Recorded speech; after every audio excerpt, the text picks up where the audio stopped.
So, ito yung tutorial sa ganitong tricks. Yung kunwari, may salamin, tapos sinuntok natin. Pag suntok natin, yan, nabasag. Pero sa totoo, wala talaga yung salamin. Edit lang yan. Sundan nyo ko, basic lang to. Na mag-record kayo, dapat steady lang yung camera natin dito. Tapos, mag-acting na kayo. O, acting kayo. Kunwari, parang may salamin dito. Kunwari, hindi kayo makadaan. Suntok kayo nyo. Tapos, magsuntok ulit dahil pangalawang basis tayo magsuntok dito. Pag pangalawang basis na, mag-acting kayo na nakaslow mo kayo para maging smooth yung slow mo natin mamaya. Tapos, prepare kayo ng ganitong clip, itong glass breaking black screen. Makikita nyo lang to sa YouTube. I-search nyo lang breaking glass black screen. Tapos ito yung unang clip natin, itong nabasag na salamin na hanggang butas lang. Tapos pangalawang clip, itong nakaslow mo na, itong salamin na nabasag na nakaslow mo na siya. Yan yung pangalawang clip natin. So pwede nyo to gamitin itong sa akin. Ilagay ko na lang to sa comment section, tapos kayo na bahala mag-download. Kung hindi kayo marunong kung paano mag-download, i-PM nyo lang ako para pasindan ko kayo. O pagkatapos siya mag-record, i-open nyo na yung CapCut, tapos itap itong new project. Pag matap nyo project, piliin yung video na record nyo. Sa akin ito. Tapos yung add na sa baba. Yan, pag ma-import nyo na,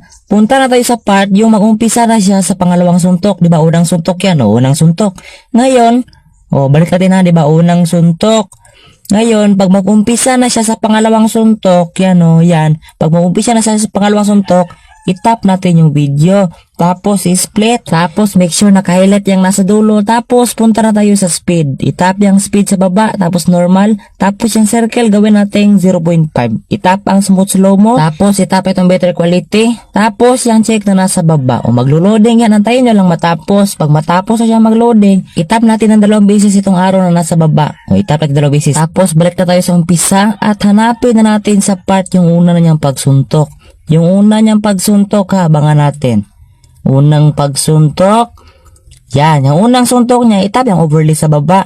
Itap ang overlay, tapos add overlay. Tapos, piliin nyo na yung nabasag na salamin, yung nabutas lang, hanggang sa butas lang siya. Ito yun, di ba? Hanggang butas lang muna. Itap yung add na sa baba. Pag ma-add nyo na, pag makikita nyo nakahiga siya, ipatayo nyo. Ipatayo nyo, gawin natin 90 degree. Tapos, i-zoom nyo, ikasa nyo sa screen. Pag bakasya na siya, itap yung splice na nasa baba. Itap ang splice. Tapos, piliin natin itong filter. Pag filter, yung check na nasa baba. Tapos, i-review natin ulit kung timing ba siya. I-review natin, tingnan natin. Yan, hindi sa timing. So, para ma-timing natin, i-adjust natin. Para ma-adjust, yung ilong press yung nasa baba. Tapos, i-drag pa atras. Kundi, drag pa bante. Drag pa atras, drag pa bante. Ganun lang pag-adjust. Depende na lang sa inyo dyan. Tapos, review natin ulit. Hindi pa rin timing. So, i-adjust pa natin. Ilong press natin o i-drag pa bante. Okay, na bahala mag-drag dyan.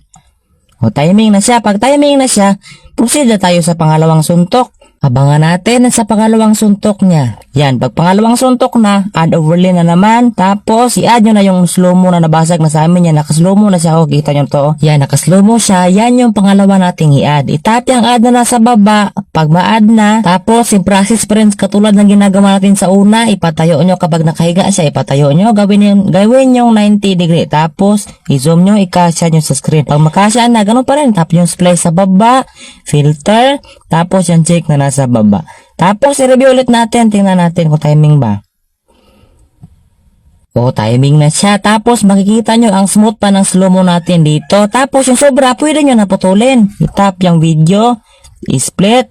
Yung nasa dulo, itap. Tapos, i-delete. Ganun pa rin sa baba, itap, i-split.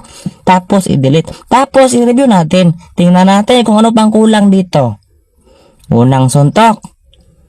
Okay na. Pag mapapansin nyo, nawawala yung nabasag na salamin. Yan Kung mapapansin nyo, nawawala na yung nabasag na salamin sa screen. Pero pag mapapansin nyo sa simula, nandito pa siya. Pagdating dyan, nawala na.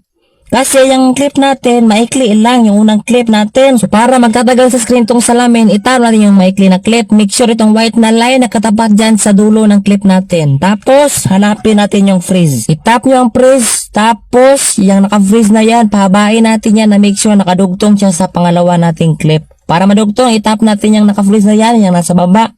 Itap natin, tapos yung white, i-drag konti para madugtong na siya.